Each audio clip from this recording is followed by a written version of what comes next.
Hey, Coach Julie here. So we're about to spring ahead, and no matter where you live, even if you live in an area that has nice weather year-round, spring means growth. It means renewal. So the flowers are blooming. The flowers are budding.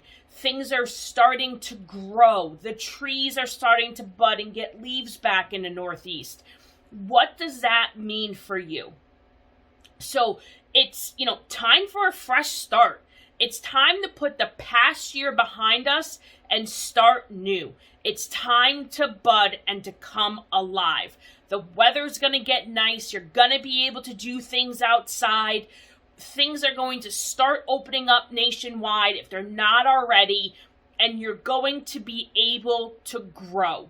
And this is so important because many of us have been in a funk and need this time to grow, to get back to our old selves, and to be our true and our amazing self, right? So what are you going to do this spring to grow and to live your life the best that you can, in the best way that you can, and to put the past year behind us?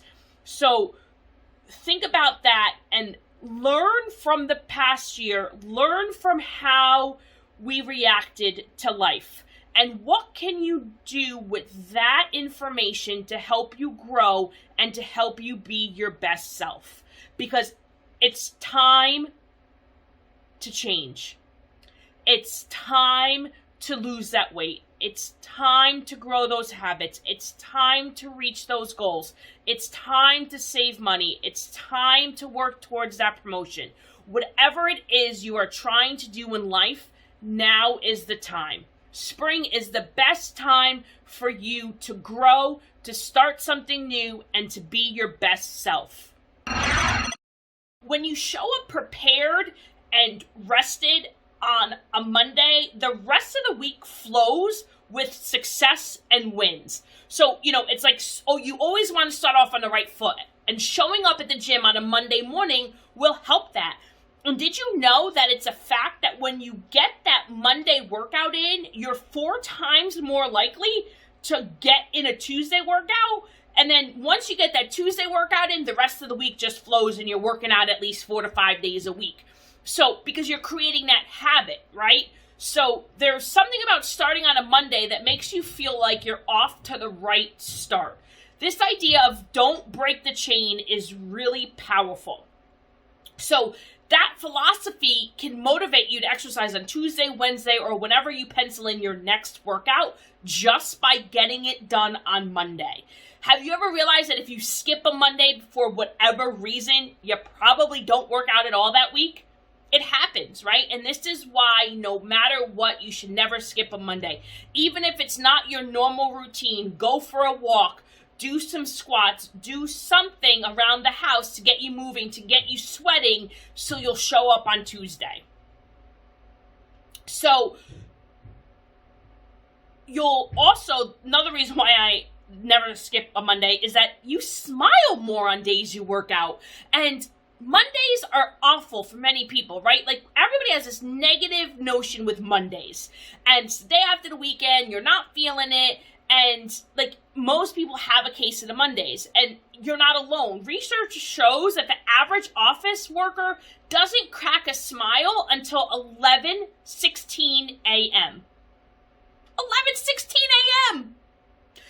But exercise can help you beat those Monday blues. I know if you come to Bodies by Colotti, you're smiling at 5:15 a.m. if you're in that class. Like, by the second you get here and you wake up, you are cracking a smile. Like, so you gotta get up and you gotta exercise. Nothing feels as great as a finished workout.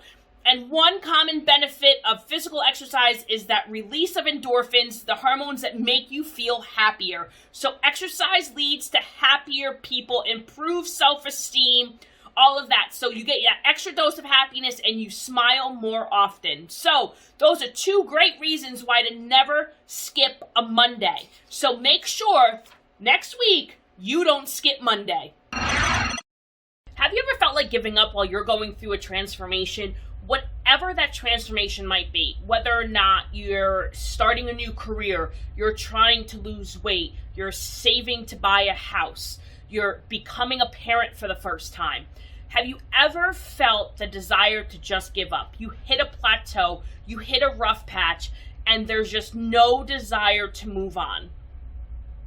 I get it, it happens. And I'm Coach Julie, and I am going to give you some quick tips on how to get through the plateau and the feeling of wanting to give up. So, have you ever heard the saying, you got to dance in the rain sometimes? So, dancing in the rain or getting through a rough patch is the most important when it comes to being successful in a transformation. So when you hit a plateau is the time when most people give up, because if we're not seeing progress, we don't think that there's a point.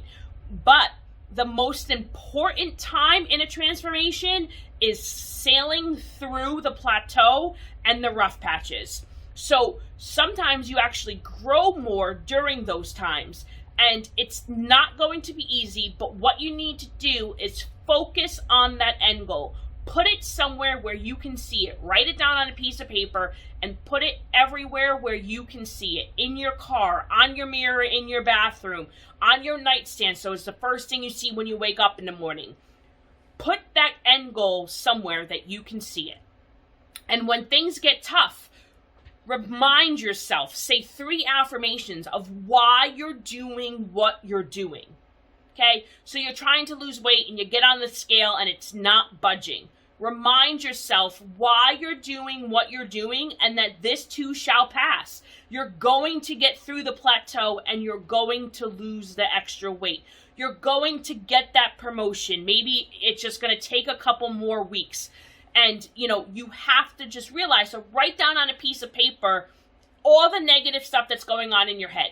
Get it out into the atmosphere. Get it out into the universe and just get it out of your head, because being negative increases stress. And when you're stressed, you will not be successful.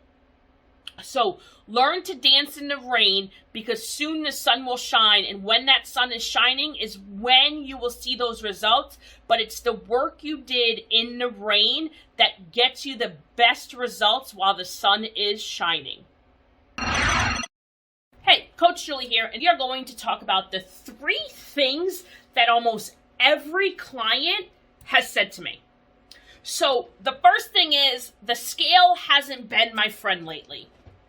So what does that even mean? The scale hasn't been my friend lately. That probably simply means the scale's not going down as fast as that client thinks it should. And my simple answer is, get off the scale. Throw the scale away. We cannot let the scale define us. And especially if you're doing workouts like we do here at Bodies by Colotti, you're not going to lose weight as fast as you're going to burn fat. And you're going to replace that fat with muscle. And no, a pound of fat does not weigh less than a pound of muscle. A pound of muscle does not weigh more than a pound of fat. A pound is a pound. A pound of rocks weighs the same as a pound of feathers. It's just what is more dense, right? So fat takes up more room. So as we burn fat, you're going to replace it with muscles. You still have, your muscles are going to grow. You're not going to replace it with muscle, right? Because we all have the same amount of muscles. But your muscles grow, you get stronger. So that's when you get slimmer, right? So who cares what the scale says if you've gone down 2 jean sizes? And I get this every day. Well, my pants don't fit, but the scale's not budging. Who cares? Since when do we let a number define us? And unfortunately, that's what it is, especially in America. We have a credit score, we have the money in our bank account, we have the number on the scale, and they're all numbers that we allow ourselves to be defined by, but we don't need to be defined by numbers, right? We don't need that to be what we allow to happen in our lives. So don't let numbers define you. Get off the scale and realize how much stronger you might be if you're in an exercise program, how much more weight you can lift, how much smaller your clothes are, right? Like the size, how much bigger your clothes are that you have. You know, the smaller size the jeans are, the smaller shirt, the more energy you have, the less aches and pains you have. That is what defines us, and that is how we measure success. And that's what we really need to focus on. Stay tuned for more tips from Coach Julie on how to be successful and how to live your best life.